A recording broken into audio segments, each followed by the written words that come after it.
gør jeg garanteret også. Jeg skal fortælle om jordskælvet i Japan under emnet vores dynamiske planet. Jordskælvet i Japan skete den 11. marts 2011, og det vi ser her, det er en figur, der viser pladegrænserne i forskellige dele af verden. Jeg har klippet en lille smule i den. Det første vi ser heroppe i hjørnet, det er pladegrænserne ved siden af Japan, og hvor epicentrene er placeret. Og det vi ser her nedenunder, det viser en subduktionszone. Det er sådan et tværsnit af Japan, der hvor pladegrænserne er. Det er en subduktionszone, hvor at den ene plade går under den anden. Det kan vi se, fordi at prikkerne her, de ligger simpelthen forskudt af hinanden. Jordskælvet skete under vandet, fordi vi kan se, at de røde prikker her, de ligger tættest. Det de rystelser, der ligger tættest ved jordoverfladen, de epicentre, der ligger tættest ved jordoverfladen, og dem kan vi se heroppe, ligger ude i vandet. Pladegrænserne ved Japan kan vi se her på en figur, som viser, hvordan pladegrænserne ved Japan ser ud. Det er Stillehavspladen, der går under den eurasiske plade, og igen viser den her subduktionszone. Her der ser vi nogle figurer af noget forkastning. Heroppe der ser man en grov skitse af noget forkastning, hvor man kan se to plader, der sådan gnider op mod hinanden. Hvor vi herinde ser hypocentret, det er der, hvor at forkastningen ligesom sker. Og epicentret, det er lige ovenover hypocentret, men bare helt oppe på jordoverfladen. En forkastning, den sker, når der opstår store spændinger mellem de forskellige plader. Og de her spændinger, når de bliver for store, så udløses de, og der skabes et enormt stort ryk i jorden.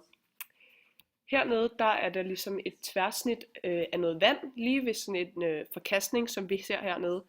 Det var det, der skete i Japan ud fra Japans kyst, hvor at når forkastningen sker, så sker der en masseforskydning af vandet. Det vil sige, at når jorden den går op, så bliver alt vandet, der ligger ovenpå, det går ligesom på samme måde op og skaber en stor bølge, ligesom hvis du på samme måde vil kunne prikke ned i vandet, og det vil så skabe en masseforskydning bare den modsatte vej.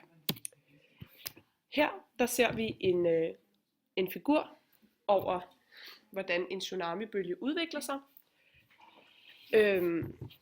I starten herude, der ser vi den her masseforskydning, som i form af en meget, meget lang bølge på 4 km dybde, der er 213 km lang. Og hernede, der kan vi se, at når bølgelængden er på dybt vand, altså 7 km, det er nok lidt længere ude, så er hastigheden ekstremt høj. Mens når vi kommer tættere på, så bliver den lav. Jeg har lavet en kausalitetssammenhæng her, som når den her store, lange bølge, som vi så herover, den bevæger sig med høj fart ind mod land. De bevæger sig jo væk fra det her forkastningssted. Men når det så bevæger sig ind mod land, så kommer den her lange, lange bølge med høj fart. Og når den så begynder at møde lavt vand, så sker der en bundfriktion, hvilket gør, at hastigheden på forenden af bølgen, den sænkes, og bagenden så kommer med meget, meget høj fart oven på forenden, hvilket så skaber en bølgestækning, altså en virkelig, virkelig høj tsunamibølge. For at sætte tingene lidt i perspektiv, har jeg valgt at tage jordskælvet i Haiti med. Den figur, vi ser herover, det er den samme slags figur, som den vi så på en af de første slides, hvor man kan se, hvordan pladegrænserne i Haiti er. Der er nogle pile hernede, som viser, at pladerne de bevæger sig forbi hinanden, det vil sige en bevarende pladegrænse. Og det vi ser heroppe, det er ligesom et tværsnit igen, hvor man kan se, hvordan de her epicentre, og hvor dybt de ligger, og hvor langt inde de ligger fra pladegrænserne.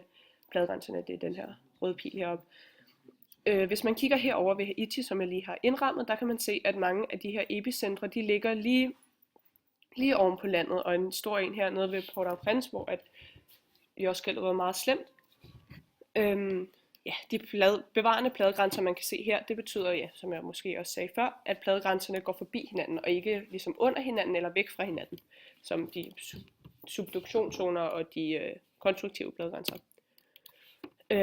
For at kigge lidt på omfanget, det er et skema, som jeg selv har lavet, som vi også brugt i undervisningen. Der kan vi se, at i Haiti, der skete jordskælvet under jorden, eller ikke helt under jorden, selvfølgelig ligger pladegrænserne, de ligger lidt væk fra jorden. Men epicentrene, det var lige under Port-au-Prince, og det havde en styrke med 7 på Richter-skalaen.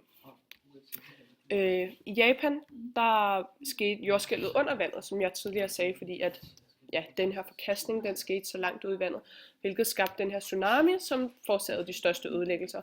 Jordskælvet her, det lå helt på 8,9 på Richter-skalaen, hvilket er væsentligt højere end 7. Humanitære konsekvenser, der var sindssygt mange, der døde i Haiti. Man er lidt i tvivl om, hvor højt tallet egentlig er, men jeg fandt frem til omkring 200.000 døde, og senere 7.000 døde af en koleraepidemi, der jo opstår, når der ligger en masse døde i gaden. Der var 1,5 millioner hjemløse, hvilket er rigtig, rigtig mange, og det har jo noget at gøre med de her materielle konsekvenser, hvilket var 0,5 million ødelagte boligejendomme og 150.000 erhvervsejendomme, der var ødelagt. Alting, det kollapsede ligesom bare, fordi at de ikke har samme mulighed, eller de har ikke mulighed, de har i hvert fald ikke penge og viden til at jordskælvsikre deres bygninger. Mens i Japan, der var der kun 20.000, der døde, kun selvfølgelig er det ikke kun, men det er væsentligt mindre. Og så var der det her atomkraftværk, der smeltede, hvilket kan forårsage mange, der dør tidligere frem ud i tiden.